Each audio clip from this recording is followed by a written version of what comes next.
የለም ከጸብ ከጥላቻ አብረን እንቆም ለአንድነት ለእድገታችን ብቻ አብሮነታችን ለኛ ለጤና ለፍቅር ኢትዮጵያውያን በጋራ ተባብረን ለሰላም እንዘምር አሲናበል አሲናገናዬ ኢዮሃ አሲናበል ኢዮሃ አሲናገናዬ አሲናበል አሲናገናዬ ኢዮሃ አሲናበል ኢዮሃ አሲናገናዬ አሲናበል በገና ጨዋታ ኢዮሃ አሲናበል ኢዮሃ አሲናገናዬ አሲናበል ላይ ቆጡም ጌታ ኢዮሃ አሲናበል ኢዮሃ አሲናገናዬ አሲናበል በገና ጨዋታ ኢዮሃ ኢዮሃ አሲናገናዬ ለመላው ኢትዮጵያውያን እንኳን ለጌታችን ለመድኃኒታችን ለኢየሱስ ክርስቶስ የልደት በዓል በሰላም አደረሳችሁ አደረሰን። አብሮነት የተሰኘው ፕሮግራማችን አሁን ወደ እናንተ መድረሱን ይቀጥላል። ካፍታ ቆይታ በኋላ ተመልሰን እንገናኛለን። እንግዳችን ወደ ስቱዲዮአችን እንኳን በደህና መጣ። የአብሮነት እንግዳችን ስለሆንክ በጣም ደስ ብሎናል። አመሰግናለሁ። ሙሉ ስምክን አስተዋውቀንና ወደ ርዕሰ ጉዳያችን እንገባለን። በላይ ከፈለኝ ይባላለሁ። በአማራ ክልል ሰሜን ሸዋ ዞን ወጣቶችና ስፖርት መምሪያ የስፖርት ባለሙያ ነኝ። እንግዲህ ከፊታችን የገና በዓል እየመጣ ነው።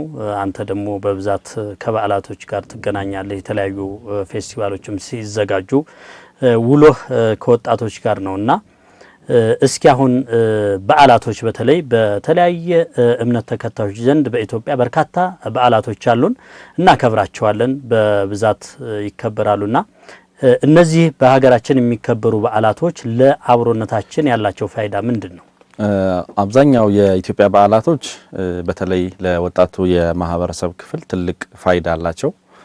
በዋናነት ወጣቶች ተሰባስበው በአንድነት በዓሉን የሚያሳልፉበት እርስ በርስ የሚረዳዱበት ከዛም መዘለለ ደግሞ በዝቅተኛ የኑሮ ደረጃ ላይ ያሉትን በተሻለ የኑሮ ደረጃ ወይም ደግሞ በመስራት ላይ ያሉት ኦሬዲ እነዛን በመደጋገፍ በዓሉን በደመቀ ሁኔታ የሚከበርበት ሂደት ነው ያለውና በጣም ጥሩ ፋይዳ አለው ብዬ አስባለሁ። በተለይም እንዳልከው እነዚህ በተለይ በዓላቶች ስናከብር በመረዳዳት ነው የምናከብራቸውና ከዚህ ጋር ተያይዞ ህብረተሰቡ ምን ማድረግ አለበት የበለጠ ይሄ አንድነታችን መረዳዳታችን እንዲቀጥል? በዋናነት በዓላቶችን ስናከብር ቀደም እንዳልኩት በተለይ ወጣቱ የማህበረሰብ ክፍል አምራች ከመሆኑ ጋር ተያይዞ ሰሪ ወይም ደግሞ ሰርቶ አዳሪ ከመሆኑ ጋር ተያይዞ በዝቅተኛ የኑሮ ደረጃ ላይ ያሉትን በመደገፍ ወይም በመደጋገፍ በዓላቶቹ የሚከበሩበት ሂደት ነው ያለው።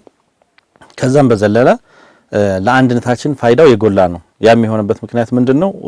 በተለይ ታችኛው ማህበረሰብ ክፍል በተሻለ ሁኔታ በዓሉን ተደስቶ የሚያከብርበት የጤና ችግር ያለባቸው አሉ እነሱን በመጠየቅ ከዛም በዘለለ ደግሞ ያለንን በማካፈል ከጥንት ከአያት ከቅድሚያቶቻችን የወረስኑን ባህል አሁን ላይም እየተገበርን በዓላቶችን የምናከብርበት ሂደት መኖር መቻል አለበት።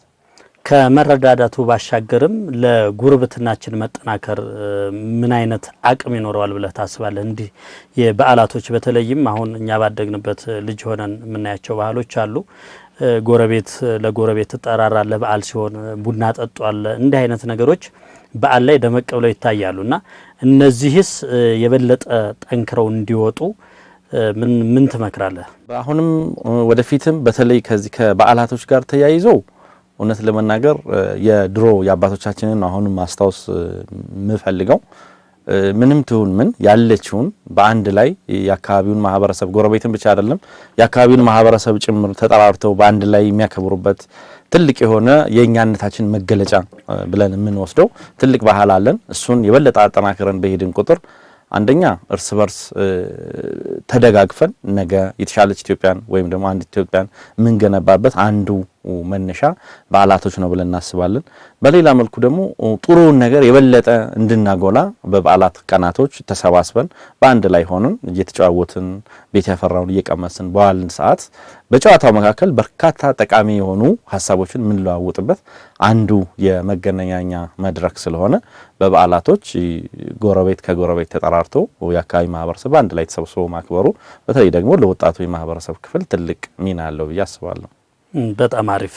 በተለይም አንተ የስፖርት ባለሙያ ስለሆንክ ስፖርት ለአብሮነታችን ያለው ጠቀሜታ ምንድነው? ኦኬ ስፖርት ስንል በዋናነት ጤናን ከመጠበቅ በዘለለ የእርስ በርስ ግንኙነታችንን የበለጠ የምናዳብርበት ከወንድም በላይ ጓደኛን የምንወድበት ያ ማለት ምንድነው በአንድ ስፖርታዊ እንቅስቃሴ ላይ ኦልሞስት እንደው እግር ኳስን ብንወስድ ወይ ደግሞ ባህል ስፖርትን ብንወስድ በአንድ ውድድር መድረክ ላይ ከ10 15 በላይ የተለያዩ አካባቢዎች የሚመጡ ወጣቶች በአንድ ላይ የምንሰባሰብበት ወይም የሚሰባሰቡበት መድረክ ነው። እዛ መድረክ ላይ ደግሞ አንዱ የአንዱን ማንነቱን ጭምር የሚያውቅበት ጥሩንም መጥፎውንም ነገር ወስዶ ጥሩን የበለጠ የሚያዳብርበት መጥፎውን ደግሞ እነዚህ ጥሩ አይደለም ብሎ ተመካክረው በተሻለ አብሮነታቸውን የበለጠ የሚያዳብሩበት አንዱ መድረክ ነው ብዬ አስባለሁ። በዚህ የስፖርት ጨዋታ መካከል ላይ የሚፈጠሩ ግጭቶች ሊኖሩ ይችላሉና ግጭቶች እስከ ተፈጠሩ በምን መንገድ ነው የሚፈቱት? ግጭቶች ያው ስፖርታዊ ጨዋነት መጓደል ሲፈጠር ራሱን የቻለ የስፖርት ሕግ አለ። በዛ ነው የሚመራው። ማንኛውም ውድድር በውድድር ሰዓት የሚፈጠር ግጭት ውድድሩ ከመጠናቀቁ በፊት እዛው ላይ የሚቋጭ ነው። ከውድድር በኋላ ግን የትኛውም ስፖርተኛ እርስ በርሱ ወንድማማች ሆኖ የሚወጣበት ነው እንጂ ወደ ሌላ መንፈስ የሚቀየርበት ምንም አይነት መልኩ የለም። ነገር ግን በዛች የውድድር ሰዓት የሚፈጠሩ ማንኛውም ግጭቶች በውድድሩ አይነት ወይም ደግሞ በስፖርት አይነቱ በሚዳኙ የራሱ ሕግና ደንብ አለው። በዛ መሰረት ተዳኝተው ፍጹም ሰላማዊ በሆነ መልኩ ስለዚህ እዛ አካባቢ የሚፈጠሩ ግጭቶች እድሜ የላቸውም፣ ወደ ይፈታሉ። እድሜ የላቸውም። በቃ በዛ መልኩ ነው የሚቋጩት። ሰሞኑን እንግዲህ መንዝላሎ ምድር ወረዳ ላይና እዛ የባህልና ስፖርት ፌስቲቫል አዘጋጅታችኋል። እዛ ላይ ያለው ድባብ ምን ይመስል ነበር? በተለይ አሁን ወቅቱ የበለጠ አንድነታችንን የሚፈልግ ነው። እንዲህ አይነት ኢቨንቶቻችን ደግሞ እንደዚህ በዓልን ተንተርሰው ይመጣሉና እዛ አካባቢ ያለው ድባብ ምን ይመስል ነበረ በቆይታ? በመንዝላሎ ወገሬ ከተማ በነበረው የዞናችን የባህል ስፖርት ሻምፒዮና ውድድርና የባህል ፌስቲቫል ላይ እውነት ለመናገር እጅግ በርካታ ማህበረሰብ የተሳተፈበት የመንዝላሎ ወረዳም የወገሬ ከተማ ማህበረሰቦችም ጭምር በየዕለቱ በቦታው በመገኘት ውድድሩን ሲደግፉ ሲታደሙ የቆዩበት ሂደት ነው የነበረውና ከዛ ኳያ የመጀመሪያው ትልቁ ነገር እኛም ያን ውድድር እዛ ቦታ ላይ ስናዘጋጅ የዞኑን ቱባ ባህል እርስ በርስ እንዲለዋወጡ ማድረጉ የመጀመሪያው አንዱ አላማችን ነው። ሁለተኛው ደግሞ በክልል ደረጃ በሚዘጋጁ ውድድሮች ላይ ተሳታፊ የሚሆኑ ስፖርተኞችን ለመለየት ነው። በዋናነት ግን ከውድድሩ በዘለለ እያንዳንዱ አካባቢ እርስ በርሱ የራሱ የሆነ እምቅ ባህል አለው። ያንን ባህል በምሽት በነበረው የባህል ፌስቲቫል ፕሮግራም ላይ አንዱን ባህል ለአንዱ ባህል ማለዋወጥ ባህሪ እንዲኖረው ተደርጎ ራሱን የቻለ የውድድር መድረክም ተፈጥሮለት ሁሉም አካባቢ በጎውን ጥሩውን ባህል ወስደው በየአካባቢያቸው እንዲያሰራጩ የማድረግ ስራ ያከናወንበት ሂደት ነው ያለውና እጅግ በጣም ስኬታማ የነበረ ፕሮግራም እንደነበር እኛም ወስደናል። በሀገራችን እንግዲህ በርካታ ባህሎች አሉ። አንዱ አሁን የምትነግረን ነውና እነዚህ የባህል ልውውጥ ሂደቶቻችን ለጋራ አብሮነታችን ወይም ለጋራ መኖራችን ያለው ፋይዳ ምንድነው? የመጀመሪያው ያንዱ ባህል ካንዱ ባህል አያንስምም አይበልጥም። ትልቁ መያዝ ያለበት እሱ ነው። የሁሉም ባህል እኩል ነው። የባህል ትንሽና ትልቅነት ስለሌለው ነገር ግን ያንን ባህሉን በተገቢ ሁኔታ ጠብቆና ወደ ተሻለ ወይም ደግሞ ከፍ ወደ ሁሉም የህብረተሰብ ክፍል እንዲዘልቅ የማድረግ ስራው ይሄ ነው ትልቁ ስራ ብለን የምንወስደው። እንዲበላለጥም ያደረገው እሱ ነው ስራው ወይም ደግሞ አለመስራታችን ነው እንጂ ባህሉ የሁሉም ባህል ለእያንዳንዱ ማህበረሰብ እኩል ነው። ያንን መነሻ በማድረግ ስንወስድ ለምሳሌ በእኛ ዞን እንኳን ያለውን ብንወስድ ሚዳ አካባቢ ላይ ራሱን የቻለ እጅግ ደስ የሚል ባህል አለ። ምንጃር አካባቢ ደግሞ የተለየ ሌላ ባህል አለ። ሁለቱ የማህበረሰብ ክፍሎች ግን ሚዳ ላይ ያለውን ባህል ምንጃር ላይ ያለው ማህበረሰብ አያውቀው። ያንን ደግሞ የማስተዋወቂያ አንዱ መድረክ የት ነው? እንዲህ አይነት የውድድር መድረኮችን ስናዘጋጅ እዛ ላይ ነው የሚወስዱት። መጨረሻ ሄዶ የት ያርፋል? ይሄ ባህል ልውውጥ የበለጠ ዞናዊ አንድነታችንን የምናጠናክርበት ዞናዊ አንድነታችንን አጠናክረን በክልል ደረጃ በሚኖረን መድረክ ላይ ደግሞ የኛን የዞን ባህል እዛ ቦታ ላይ በሚቀርቡበት ሰዓት ክልላዊ አንድነታችንን የምናጠናክርበት ከዛም ደግሞ እንደገና በኢትዮጵያ ደረጃ በሚደረጉ የባህል ስፖርት ውድድሮች ላይ በሚደረግ የባህል ፌስቲቫል ላይ ኢትዮጵያ አንድነታችንን የበለጠ የምናጠናክርበትና የምናጎላበት ሂደት ነው ያለውና አንድ ባህል ሲነሳ ቅድም እንዳልኩት ከመጀመሪያ ከአካባቢ ከሰፈር ነው የሚጀምረው። ያ ያድግና ወደ ዞን ይቀየራል። ከዞን ወደ ክልል ያድጋል። ከክልል ደግሞ እንደ ሀገር አንድ የሚያደርገን የባህል ልውውጥ እንዳለ ማስገንዘብ ፈልጋለሁ። እስቲ እንግዲህ የካሜራ ባለሙያዎቻችን ሄደው የዳሰሱታል የናንተን በዓልና በዓልም ስለሆነ መጪው የገና ዋዜማ ላይ ነው የምንገኘው። እስኪ የምንጃሩን ሰምተን እንመለስ፣ እንከታተል።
በጣም ነው የሚያምረው ጭፈራው።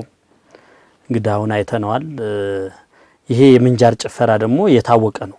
በተለይ የአካባቢ ወጣቶች ሰብሰብ ብለው በተለያየ ጊዜ በዓላቶች እንደዚህ በመጡ ቁጥር ይጨፍሩታልና እስኪ እንደው ስለ ምንጃር አካባቢ የባህል ጭፈራዎች በተለይ የሚወጣቶች አብሮነት እዛ አካባቢ በደንብ ጎልቶ ይታያል። ስለሱም የተወሰነ ንገረን። የምንጃር ጭፈራ ከሌሎች አካባቢዎች ለየት የሚለው ኦሬዲ በተለይ የራሳቸው የሆነ ባህላዊ ያጨፋፈር ስልት አለው። ጤፍ ሲወቃ ሁሉም ወጣቶች ዙሪያውን ከበው ያን ጤፍ በመንሽ ወደ ላይ ያነሱ እዛው ላይ እየጨፈሩ የሚሄዱበት ሂደት ነው ያለውና እዛ ላይ የአካባቢው ወጣት በተለይ ስራን በጋራ ከመስራት በባህላዊ ወይም ደግሞ በሌላ አገላለጽ ደቦ ይባላል ከዛም ጋር አንድ ላይ በማያያዝ ያን ጭፈራ ይበለጠ ያጎሉ ይሄዱበት ሂደት ነው ያለው።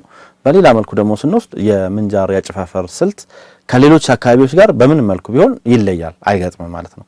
ያንን የበለጠ አሁን እንደዛ አይነት አካባቢ ላይ ሲያሳዩት ሌላው ማህበረሰብ በዛው ልክ ያን ጭፈራ በመውሰድ ያ ጭፈራ ሂደት ወይም ደግሞ የዛ አካባቢ ባህላዊ ያጨፋፈር ስልት ከፍ እንዲል እድል ይፈጥራል የሚል እሳቤ ነው ያለኝ። ልክ እንዳልከው እዚህ ውድማ አካባቢ ላይ ይሰራሉ በብዛትና ያ የህብረተሰቡ ባህል እንደሆነ ማንም ሰው መገመት ይችላል ማለት ነው። ተመልካቾቻችን ፕሮግራማችን አላበቃም፣ አብራችሁን ሆኑ። ከአንድ ማስታወቂያ በኋላ ተመልሰን እንገናኛለን። የደቡብ ብሔሮች ብሔረሰቦችና ህዝቦች ክልል በተፈጥሮ ሀብቷ የበለጸገች ለእርሻ ለኢንቨስትመንትና ለኑሮ ተስማሚ የአየር ንብረት ተችሏታል። ለቱሪዝም እድገቱ ከፍተኛ ፋይዳ ያላቸው የቱሪስት መዳረሻ ስፍራዎች ባለቤት ነች። በኢንቨስትመንት ዘርፍ ለሚሰማሩ ለሀገር ውስጥም ሆነ ለውጭ ባለሀብቶች የክልሉ መንግስት ኑ በጋራ እንስራ እያለ ነው። በክልሉ ለመጀመሪያ ጊዜ በበጋ መስኖ ስንዴ በማልማት በግብርናው ዘርፍ የላቀ ውጤት እያስመዘገብ እንገኛለን።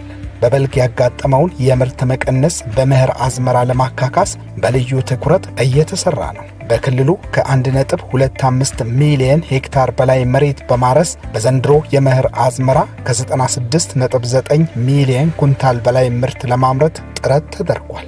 ባለፉት ዓመታት በተካሄደ የአረንጓዴ አሻራ መርሃ ግብር ከ3.6 ቢሊዮን በላይ ችግኞችን መትከል ተችሏል። በትምህርት፣ በጤና፣ በንጹህ መጠጥ ውሃና በሌሎችም መስኮች የክልሉን ሕዝብ ተጠቃሚ የሚያደርጉ ስራዎች በመተግበር ላይ ናቸው። የደቡብ ብሔሮች ብሔረሰቦችና ሕዝቦች ክልል መንግስት በላይ እንግዲህ ከማስታወቂያው ተመልሰናል። አሁን ደግሞ እንግዲህ ያው ገናም ስለሆነ ስለ ገና ጨዋታ እናንሳ። በዚህ እናንተ የባህል ፌስቲቫል ላይ በብዛት የገና ጨዋታ ነበርና የገና ጨዋታ ደግሞ በርካቶች የሚሳተፉበት ነው። እስኪ ስለሱ ጨዋታ የተወሰነ አውራን። በመጀመሪያ እንግዲህ የገና ጨዋታ የሚለው አመጣጡን ስንወስድ ከጌታችን መድኃኒታችን ኢየሱስ ክርስቶስ ልደት በፊት የገና ጨዋታን ወይም ደግሞ ሩር በሚል ይጫወቱት እንደነበረ በታሪክ ተቀምጦ እናገኛለን። ያንን መነሻ በማድረግ በተለይ ከጌታችን መድኃኒታችን ኢየሱስ ክርስቶስ መወለድ በኋላ ደግሞ የበለጠ የገና ጨዋታ ጎልቶ የወጣበት በሀገር አቀፍ ደረጃም ራሱን የቻለ ሕግ ኖሮት በሕግ ይመራል። አሁን ላይም ደግሞ በየጊዜው የኢትዮጵያ ባህል ስፖርት ፌዴሬሽን በራሱ ህጎቹን ያሻሻለ በዓለም አቀፍ ደረጃም አንድ የውድድር መድረክ እንዲሆን ጭምር ባህል ስፖርት ፌዴሬሽኑ እየሰራ ያለበት ሂደት ነው ያለው። ይሄን መነሻ በማድረግ እኛም እንደ ዞናችን የገና ጨዋታን ስናከናውን ያው የገና ጨዋታ የራሱ ህግ አለው ቅድም እንዳልኩት ያን መነሻ በማድረግ የመጀመሪያ 30 ደቂቃ አለው በመቀጠል ደግሞ ሁለተኛ ግማሽ 30 ደቂቃ አለው ያን መሰረት ባደረገ መልኩ ውድድሩ የሚካሄድበት ሂደት ነው ያለው። የገና ጨዋታ እንግዲህ ዱላ አለው ራሱን የቻለ የዱላው ሴንቲሜትር አለው ርዝመት አለው የጫፉ ስፋት አለው ራሷ ደግሞ ጥንግ ወይም ደግሞ ሩር የምትባለው የራሷ ሰርከምፍራንስ አለው ወይም ደግሞ እንትን አላት ያንን በመያዝ ኦሬዲ የዳርና ዳር ልክ እንደ ከእግር ኳስ ጋር ተመሳሳይ ነው ያጫወት ሂደቱ በምንም መልኩ ቢሆን ከህጎቹ እንኳን ብንወስድ ዱላ ከጉልበት በላይ ከፍ ብሎ መነሳት አይችልም ይሄ አሁን ህግ ወጥቶለት በውድድር መልክ ተቀምጦ ያለው ነው ከዛ በፊት የነበረውን ስንወስድ ግን ማንኛውም ሰው በማንኛውም ቦታ አካባቢ ወሰን ይኖራል ለምሳሌ ከዛኛው ድንበር እስከዚህኛው ድንበር ድረስ ቀድሞ እዛ ቦታ ላይ ለግቶ ያደረሰ የውድድሩ አሸናፊ ይሆናል በሚል ነበር ውድድሩ ይደረግ የነበረው ይሄን መነሻ ባደረገ መልኩ ኳስ ጥንጓን በላይም በአየር ላይም በመሬትም የሚመታበት ሂደት ነው የነበረው ነገር ግን ያንን አሁን ወዳለው የአጫዋት ዘይቤ በማምጣት ራሱን የቻለ ሜዳ ተዘጋጅቶለት በዛ ውድድሩ እየተደረገ ያለበት ሂደት ነው ያለው ምናልባት በዚህ በሩር ጨዋታ መካከል ላይ የሚፈጠሩ አንዳንድ ያለ መግባባቶች ሊኖሩ ይችላሉና ሁሉም ዱላ ይዟል በዚህ መካከል እንደው የሚፈጠር ችግር የለም በድሮ አባቶች ነበር የሚዳኘው አባቶች ቁጭ ላሉ አይ በቃ አንተ አልፈሃል አንተ አላለፍክም በሚል ነበር አሁን ላይ ደግሞ ወደ ዘመናዊነት ሲመጣ ራሱን ችሎ ዳኛ ሜዳ ይገባል በጨዋታ ሰዓት በሚፈጠሩ ማንኛውንም ነገሮች ዳኛን ለማናገር ሲሄድ የመጀመሪያ ዱላውን አስቀምጦ ነው ዳኛን የሚያናገረው ከዛም በዘለለ ደግሞ ዱላውን ሲያስቀምጥ በጉልበቱ ተንበርክኮ ነው ዳኛውን ማናገር ያለበት እንጂ በቀጥታ ሄዶ ዱላውን እዚህ ትከሻው ላይ ወር ደግሞ ዱላውን እንደያዘ ወይም ደግሞ በጣም በግልፍተኝነት ዳኛውን ማናገር ጭምር አይቻልም መጥቶ ይቅርታ ይጠይቃል ጥፋቴ ምንድነው ብሎ ያናግራል ይሄን ስላደረክ ነው በሚል ምላሽ ይሰጣል አብዛኞቹ ደግሞ ተጫዋቾች ተገቢውን ግንዛቤ ወስደውም ስለሚመጡ ስለ ህጉም በቂ ዕውቀት ኖራቸው ስለሚመጡ እንዲህ ከፋ ያለ ነገርና ወይም ደግሞ ወጣ ያለ ነገር እስካሁን ተከስቶ ገጥሞንም ማያውቅም ዱላ አስቀምጦ ዳኛ ምን ገጥሞ ነው ምን አጥፍቼ ነው ይላል ይሄን ስላጠፋ ነው ሲባል ጎንበስ ብሎ ዳኛን አመስግኖ ዱላውን አንስቶ ፊቱን አዝሮ መሄድበት ሂደት ነው ያለው እንዲህ አይነት ነገሮች ምን መሰለ አንድነታችንን የበለጠ ያጠናክሩታል የገና ጭፈራ በተለይ በፊቱ ጊዜ የነበረው ቅድም ለማስቀመጥ እንደሞከርኩት አባቶች ቁጭ ብለው ይዳኙና መጨረሻ ላይ የሚቀጣው ተሸናፊ ቡድን በአባቶች ይቀጣል የሚቀጣው በስራ ሊሆን ይችላል በድሮ ደግሞ ወይ 10 ሙልሙል ይዘው እንዲመጡ የማድረግ አሸናፊ ቡድን ቁጭ ብሎ እነዛ ሲጨፍሩ ምን ሲሉ ያያል ወይ ደግሞ አፕሪሺየት ያደርጋቸዋል ካልሆነ ደግሞ ትክክል አይደለም ክቡር ዳኛ እንደገና ይድገሙ ያጨፋፈሩ ሂደት ይሄ አይደለም በማለት እነዛን ሰዎች የተሸናፊነት ስሜት ኖሯቸው ነገር ግን ባህላዊ ጭፈራቸውን የበለጠ አጉልተው እንዲያወጡ የሚያደርጉበት ሂደት እንዳለ ይታወቃል አሁንም ደግሞ በተለይ በህግ ወጥቶለት በውድድር ከተጀመረ በኋላ እያንዳንዱ አካባቢ ወይም ደግሞ እያንዳንዱ የገና ተጫዋች ወደ ሜዳ ሊገባ ሲል ዱላውን ወደ ላይ ከፍ በማድረግ እርስ በርስ አያይዘው ቢችሉ ጊዜ ካላቸው ሜዳውን ሙሉ ዞረው የአካባቢያቸውን ጭፈራ ያሳያሉ ያን የሚያደርጉበት ምክንያት ምንድነው አንደኛ እነሱ አካባቢ ላይ ምን አይነት የጭፈራ ሂደት እንዳለም ጭምር ለማመላከት ነው በሌላ መልኩ ደግሞ አሲና ገናዬ ብለው የሚጨፍሩት በቃ ወደ ገና ጨዋታው ለመግባት ሙሉ ዝግጅታቸውን ማጠናቀቃቸውን ለተመልካቾቹ እንደ መግለጫ እንደ ማሳወቂያ ነገር ይጠቀሙበታልና ከዛ ቋያ ነው ያንን ጭፈራ እየጨፈሩ ሁሉም ወደ ውስጥ የሚገቡት በሌላ መልኩ ደግሞ ሁሉም ጨፍረው ሲገቡ ምናልባት ሲገቡም ሲወጡም ተመልክታችሁ ከሆነ አከላይ ተሸናፊ ነው አከላይ አሸናፊ ነው በሚል መንፈስ ሳይሆን በጋራ ሆነው ጨፍረው ይገባሉ ውድድሩ ከተጠናቀቀ በኋላ በጋራ ሆነው ጨፍረው ይወጣሉ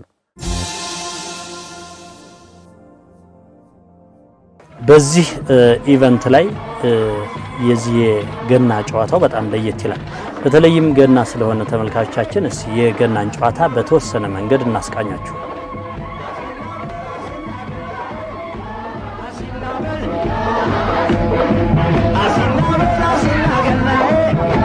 Asinna bel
ገናዬ አሲናበል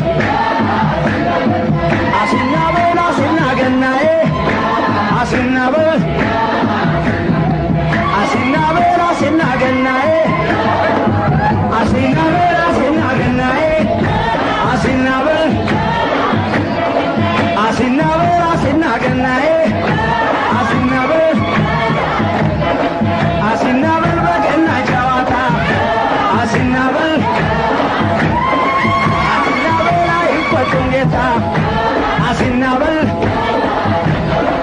አሲናበል አሲና ገናዬ አሲናበል አሲናበል አሲና ገናዬ አሲናበል አሲናበል በገና ጨዋታ አሲናበል አሲናበል እኛን ልታዝናና አሲናበል አሲናበል እሰይ ደስ ይበለን አሲናበል አሲናበል መጣችልን ገና አሲናበል አሲናበል አሲና ገናዬ አሲናበል አሲና ገናዬ አሲናበል አሲናበል አሲና ገናዬ አሲናበል አሲናበል በገና ጨዋታ አሲናበል አሲናበል አይቆጡም ጌታ አሲናበል አሲናበል አሲና ገናዬ አሲናበል አሲናበል አሲና ገናዬ አሲናበል አሲናበል አው ጨዋታው በጣም ደስ ይላል። እንግዲህ እኛ ልጆች ሆነን የምናውቀው እንደፈለክ ትለገዋለህ እንደፈለክ ትመታለህ ወይም ድንጋይ ይኮለኮልና እዛ ድንጋይ ውስጥ ነው ጎል የምታስገባው። አሁን ግን አዘምናችሁታል በሸራ ምናምን አድርጋችሁታልና ይሄ ነገር ትንሽ ባህሉን ዝቅ ያደርገው። አው ያው የባህላዊ ውድድሮች የራሳቸው ህግና ደንብ ሲወጣላቸው በተወሰነ መልኩም ቢሆን ባህላቸውን ባህላዊ ሴታቸውን ሳይለቁ ነገር ግን ለውልኩ ኦርዴ የተዘጋጀ ነው። በጣም ደስ ይላል። እሺ እንግዲህ ያው ቅድም እንደነገርኩ በዓል ነው። በዓል ላይ ዛሬ በዛሬው ዝግጅታችን ተመልካቾችንም በሙዚቃ ፈታ ያደረግን ነው። አሁን ደግሞ እሺ የመራቤቴን ጭፈራ ተከታትለን እንመለስ።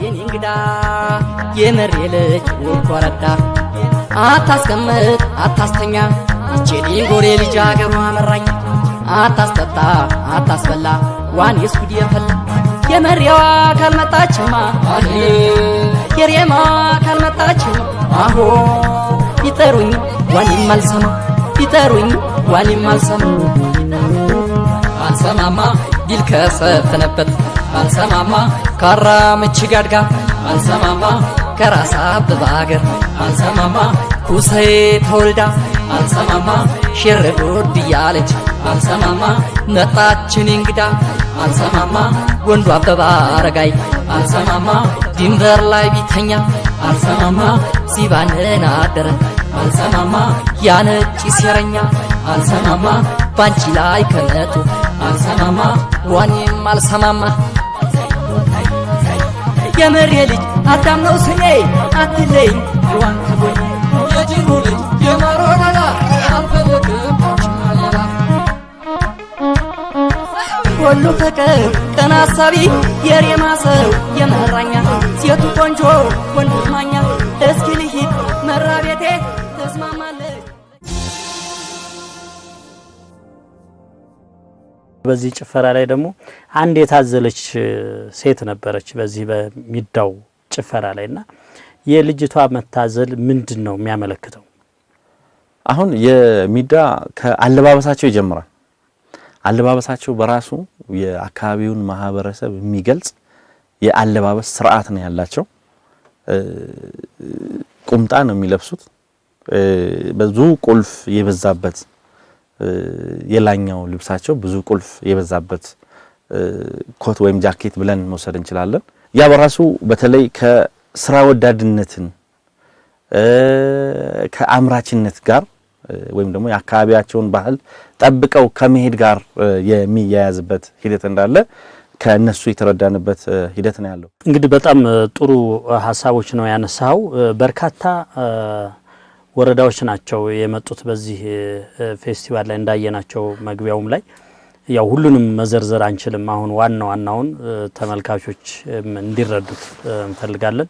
እዛ አካባቢ ላይ ደግሞ ሁሉንም እንደዚህ ዘርዘር አድርገን ባለማቅረባችን ምክንያት ቅርም እንዳይላቸው በዚህ አጋጣሚ ይቅርታ እንጠይቃለን። ዋናው ነገር የባህሉ ወይም ስፖርታዊ ውድድሩ ከኢትዮጵያዊነት ጋር ከህዝቦች አንድነት ጋር ያለው ፋይዳ ምንድነው የሚለውን ማየት ስለሆነ የፈለግነው ማለት ነው። ተመልካቾቻችን ፕሮግራማችን አላበቃም። አብራችሁን ሆኑ። ከአንድ ማስታወቂያ በኋላ ተመልሰን እንገናኛለን። የደቡብ ብሔሮች ብሔረሰቦችና ህዝቦች ክልል በተፈጥሮ ሀብቷ የበለጸገች ለእርሻ ለኢንቨስትመንትና ለኑሮ ተስማሚ የአየር ንብረት ተችሯታል። ለቱሪዝም እድገቱ ከፍተኛ ፋይዳ ያላቸው የቱሪስት መዳረሻ ስፍራዎች ባለቤት ነች። በኢንቨስትመንት ዘርፍ ለሚሰማሩ ለሀገር ውስጥም ሆነ ለውጭ ባለሀብቶች የክልሉ መንግስት ኑ በጋራ እንስራ እያለ ነው። በክልሉ ለመጀመሪያ ጊዜ በበጋ መስኖ ስንዴ በማልማት በግብርናው ዘርፍ የላቀ ውጤት እያስመዘገብ እንገኛለን። በበልግ ያጋጠመውን የምርት መቀነስ በመኸር አዝመራ ለማካካስ በልዩ ትኩረት እየተሰራ ነው። በክልሉ ከ1.25 ሚሊዮን ሄክታር በላይ መሬት በማረስ በዘንድሮ የመኸር አዝመራ ከ96.9 ሚሊዮን ኩንታል በላይ ምርት ለማምረት ጥረት ተደርጓል። ባለፉት ዓመታት በተካሄደ የአረንጓዴ አሻራ መርሃ ግብር ከ3.6 ቢሊዮን በላይ ችግኞችን መትከል ተችሏል። በትምህርት፣ በጤና፣ በንጹህ መጠጥ ውሃና በሌሎችም መስኮች የክልሉን ሕዝብ ተጠቃሚ የሚያደርጉ ስራዎች በመተግበር ላይ ናቸው። የደቡብ ብሔሮች ብሔረሰቦችና ሕዝቦች ክልል መንግስት በላይ እንግዲህ ከማስታወቂያው ተመልሰናል። እስቲ እንደው ከዚሁ ጋር ሳንወጣ ወደ ትግል ቦታው እንሂድ። ውድድርም ነበር እዚህ ቦታ ላይና የወንዶች የትግል ውድድር የተለመደ ነው። በዚህ በእናንተ በዓል ላይ ግን የሴቶች የትግል ውድድርም ነበር። ይሄ የሴቶች የትግል ውድድር የተለመደ ነው ወይ? እኔ ሰምቼው ስለማላቅ ብዙ ተመልካቾችም ያውቁታል ብዬ አላስብም። አዎ የትግል ውድድር በሁለቱም ጾታ ይደረጋል። እንደኛ ዞንም ከዛም ባለፈ እንደ ክልል በአገር አቀፍ ደረጃም በሁለቱም ጾታ የትግል ውድድር አለ። ነገር ግን የትግል ውድድሩ በምን አይነት መልኩ ነው የሚካሄደው የሚለውን ስንወስድ በወንዶችም በሴቶችም ያለውን ስንወስድ በሁለቱም የየራሱ የኪሎ ካታጎሪ አለ።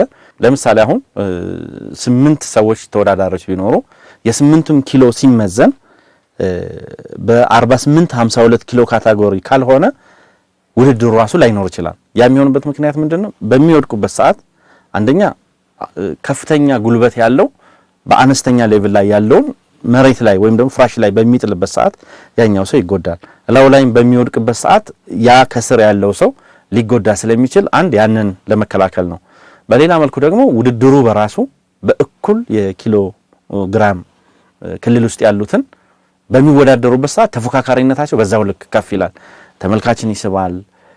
ውድድሩ ፍጹም ሰላማዊ ሆኖ ይቀጥላል። ምንም አይነት ጉዳት ሳይደርስ ውድድሩ የሚጠናቀቅበት ሂደት ነው ያለው።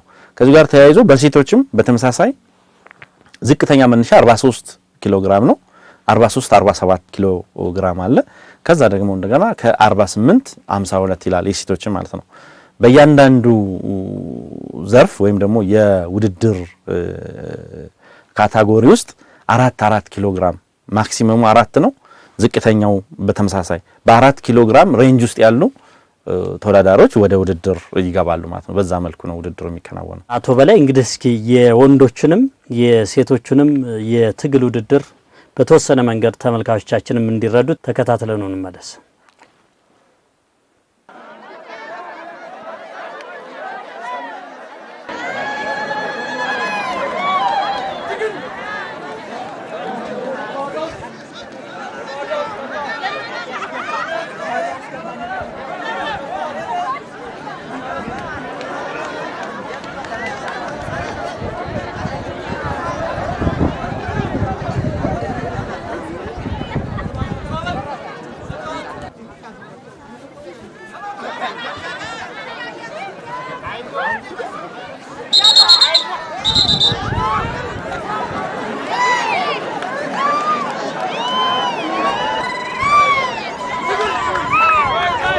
ናዚ ጋባ ወደኋላ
በጣም ነው ደስ የሚለው አቶ በላይ በተለይ የሴቶቹ በጣም ያዝናናል። እንዴት ነው ይሄ ውድድር ጉዳት አይኖርም? አሁን እዚህ አይተናል ይወድቃሉ ከመወዳደሪያ ቦታ ከፍራሽም አልፈው ወደ ታች ይወድቃሉና ጉዳት የለውም? አሁን በተለይ ከጉዳት ጋር ተያይዞ ከፍራሹ ዙሪያ ውጪ መጣል በራሱ ነጥብ ያስቀንሳል። አያዝም። አዎ ከፍራሽ ውጪ የተወሰነች የሰውነት ክፍላቸውም ከፍራሽ ውጪ ካረፈ ኦሬዲ ነጥብ አያዝም፣ ነጥብ አይሰጥም። በሌላ መልኩ ደግሞ ሁለቱም በእኩል በደረታቸው ካረፉ ዛም ጋር ነጥብ የማይሰጥበት ሂደት ነው ያለው። ነገር ግን በባህሪው የትግል ውድድር የኛ ማህበረሰብም እንደዚህ መጣጣል ነገር ሲኖር በአቅራቢያ ተሰባስቦ የማየቱ የተሻለ የጣለውን የመደገፉ በአጠቃላይ በቃ የጋራ የሆነውን ነገር የበለጠ የሚደግፉበት የሚያበረታቱበት ሂደት በጣም ከፍ ያለ ነው። ከሌሎቹ ውድድሮች ትግል ላይ ይለያል። አዎ ትግል አሁን በቃ እንደው ይሄ የትግል ውድድር ከስፖርታዊነቱ ባሻገር ማህበራዊ ፋይዳው ምንድነው? በነበረን የውድድር ወቅት ላይ በርካታ የወገሬ ማህበረሰብ ከተለያዩ ወረዳዎች የመጡ ስፖርተኞች ጭምር እዛ ቦታ ላይ ከበው በጣም ሲያበረታቱ ሲደግፉ ሲያቅፉ ከዛ መዘለለ ደግሞ በቃ ትግል እንዲነወይ እስከማለት ደረጃ የደረሱበት ሂደት ነው ያለውና የበለጠ አንድነትን የሚያጠናክር ባህላዊ የስፖርት ውድድር እንደሆነ ማስገንዘብ ፈልጋለሁ። ትግል ወደ ቀጣው ውድድር ደግሞ እንሄድ እስኪ። መጀመሪያ ቀንጨብ አድርገን እንየውና እናወራበታለን። የገበጣ ጨዋታ አለ፣ እኛም ልጅ ሆነን የምናውቀው ነው። የገበጣ ጨዋታ ደግሞ በዚህ ስፖርታዊ ውድድር ላይ ቀርቦ ነበረ። እስኪ እሱን ተመልካቾቻችን ገበጣ ምን እንደሆነ የማያውቁ ይኖራሉ ብዬ አስባለሁ። ምናልባት ገጠራማው አካባቢ ነው በብዛት የገበጣ ጨዋታ ያለው። ቀንጨብ አድርገን አይተኑንም።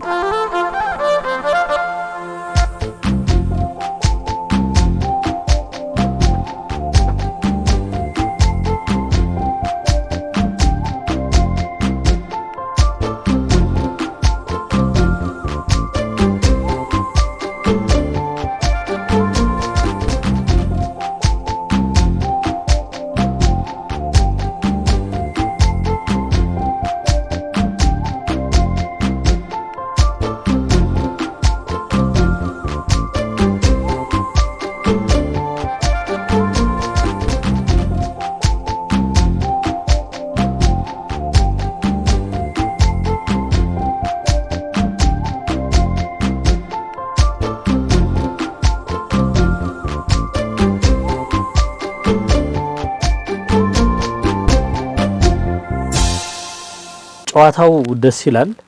እንግዲህ እኔም ባደኩበት አካባቢ ማውቀው በጠጠር ነው ስንጫወት የነበረው። ባህሉ ትክክለኛው ባህል የሚያሳየን ድንጋዮች ይለቀሙና ድቡልቡል ድንጋዮች ይለቀሙና በዛ ነው ጨዋታው የሚካሄደውና እዚህ እናንተ ጋር ደግሞ በቪዥ ሆኗል። ይሄ ምንድነው?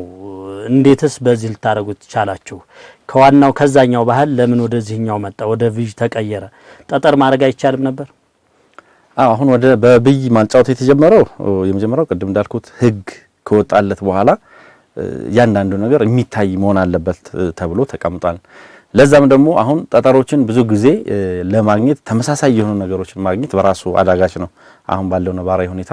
ነገር ግን ብዩን እንደ አንድ የማጫወቻ ዘዴ በመጠቀም ካልተሳሳት በፊት የነበረው ማይንቀሳቀስ ድንጋይ ተጠርቦ ድንጋዩ ላይ ነበር ጨዋታው የሚደረግ የነበረው። ተመልካቾቻችን እንግዲህ በበዓሉ ዋዜማ ላይ ነው የምንገኘው። እንግዲህ ሁሉ ጊዜ በሀገራችን በዓል ሲመጡ ሁሉም በያቀሙ ልክ ተፍ ይላል፣ ገበያ ይሄዳል። በዚህ አጋጣሚ ደግሞ አብሮ ሌባውም ተፍ ስለሚል ጥንቃቄ እያደረጋችሁ በዓሉን ደግሞ በመረዳዳትና በመደጋገፍ አብረን በመብላት አብረን በመጠጣት እንድናሳልፍ እንመኛለን። ማስታወቂያዎችን ተከታትለን እንመለሳለን። የደቡብ ብሔሮች ብሔረሰቦችና ሕዝቦች ክልል በተፈጥሮ ሀብቷ የበለጸገች ለእርሻ ለኢንቨስትመንትና ለኑሮ ተስማሚ የአየር ንብረት ተችሯታል። ለቱሪዝም እድገቱ ከፍተኛ ፋይዳ ያላቸው የቱሪስት መዳረሻ ስፍራዎች ባለቤት ነች። በኢንቨስትመንት ዘርፍ ለሚሰማሩ ለሀገር ውስጥም ሆነ ለውጭ ባለሀብቶች የክልሉ መንግስት ኑ በጋራ እንስራ እያለ ነው። በክልሉ ለመጀመሪያ ጊዜ በበጋ መስኖ ስንዴ በማልማት በግብርናው ዘርፍ የላቀ ውጤት እያስመዘገብ እንገኛለን። በበልግ ያጋጠመውን የምርት መቀነስ በመኸር አዝመራ ለማካካስ በልዩ ትኩረት እየተሰራ ነው። በክልሉ ከ1.25 ሚሊዮን ሄክታር በላይ መሬት በማረስ በዘንድሮ የመኸር አዝመራ ከ96.9 ሚሊዮን ኩንታል በላይ ምርት ለማምረት ጥረት ተደርጓል። ባለፉት ዓመታት በተካሄደ የአረንጓዴ አሻራ መርሃ ግብር ከ3.6 ቢሊዮን በላይ ችግኞችን መትከል ተችሏል። በትምህርት፣ በጤና፣ በንጹህ መጠጥ ውሃና በሌሎችም መስኮች የክልሉን ሕዝብ ተጠቃሚ የሚያደርጉ ስራዎች በመተግበር ላይ ናቸው። የደቡብ ብሔሮች ብሔረሰቦችና ሕዝቦች ክልል መንግስት በላይ እንግዲህ ከማስታወቂያው ተመልሰናል። ፍጹም የሆነ ኢትዮጵያዊ ጨዋነትን ያየንበት ፕሮግራም ነበር ያዘጋጃችሁት። በጣም ደስ ይላል አቶ በላይ። እስኪ ደግሞ እዛው አካባቢ ላይ ይሄ የእንኩቶ የምንለው አለ። እንኩቶ እንግዲህ ሰዎች ሰብሰብ ብለው ሲበሉ አይተናል። ስለ እንኩቶ ታሪካዊ አመጣጡስ ምንድነው? በራሱን በራሱ አቃጥለህ የበሰለ ነገር ታገኛለህና እንኩቶ ላይ የተወሰነ በለን። የእንኩቶ አመጣጥ እንግዲህ ከአያት ቅድመ አያቶቻችን እንደሆነ እንረዳለን። ይህም የሆነበት አንዱ ምክንያት በተለይ እረኞች ውጪ ከብት ሲያግዱ በሚውሉበት ሰዓት ምሳ ሳይደርስላቸው ቀረልና ወይም ደግሞ ወደሚያግዱበት ቦታ ምሳ ካልመጣላቸው እዛው ከሚጠብቁት በቅርበት ከብቶቻቸውንም እየጠበቁ ነገር ግን ሳይራቡ እንዲውሉ ካላቸው መሬት ላይ ወይም ደግሞ ከእህላቸው አጨዳ አድርገው እዛው አንኩተው ምሳ የሚበሉበት ሂደት እንዳለ በአንድ መልኩ ምንረዳበት ሂደት አለ። በሌላ መልኩ ደግሞ በተለይ ቤተሰብ አካባቢ ባል ስራ በዋለበት ሰዓት ሚስት ቤት ምግብ ከማዘጋጀት በሌሎች ስራዎችም ተጠምዳ ምግብ የማይደርስበት ሂደት ካለ ባለቤት ወይም ደግሞ አርሶ አደር ሆኖ እዛው ስራው ላይ እንደዋለ ሰዓት እንዳያልፍበትና ምሳውም እንዳይራብ እዛው ላይ ከሚሰራው ወይም ከሚያጭደው እህል ላይ አዘጋጅቶ አንኩቶ ምሳ በልቶ ያለ ድካም ስራውን ሲሰራ የሚውልበት ሂደት እንዳለ በታሪክ አጋጣሚ እየሰማን የመጣንበት ሂደት እንዳለ ለማስገንዘብ ፈልጋለሁ። ፍቅራችንን ማህበራዊ ግንኙነታችንንም የሚያጠነክር አንድ ትልቅ ባህል ነው ተብሎ መወሰድ ይገባዋል ማለት ነው።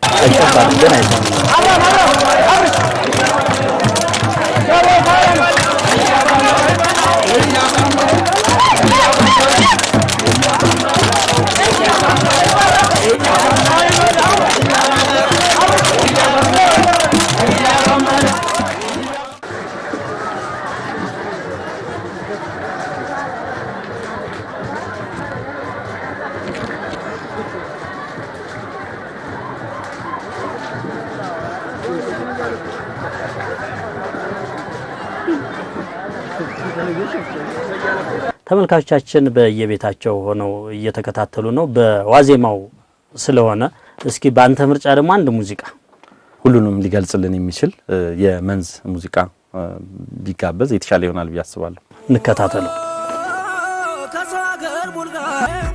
እንግዲህ ፕሮግራማችን ወደ መጠናቀቁ እየደረሰ ስለሆነ ከበዓሉ ጋር ተያይዞ የምታስተላልፍልን መልእክት ካለ እድሉ ያንተ ነው። ለሁሉም ኢትዮጵያውያን እንኳን ለጌታችን ለመድኃኒታችን ለኢየሱስ ክርስቶስ የልደት በዓል በሰላም አደረሳችሁ አደረሰን ማለት ፈልጋለሁ።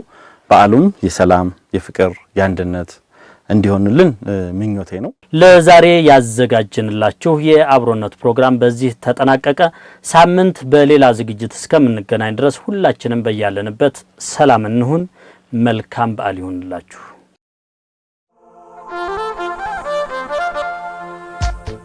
ከፍቅር እንጂ ትርፍ የለም ከጸብ ከጥላቻ አብረን እኮ ለአንድነት ለእድገታችን ብቻ አብሮነታችን ለኛ ለጤና ለፍቅር ኢትዮጵያውያን በጋራ ተባብረን ለሰላም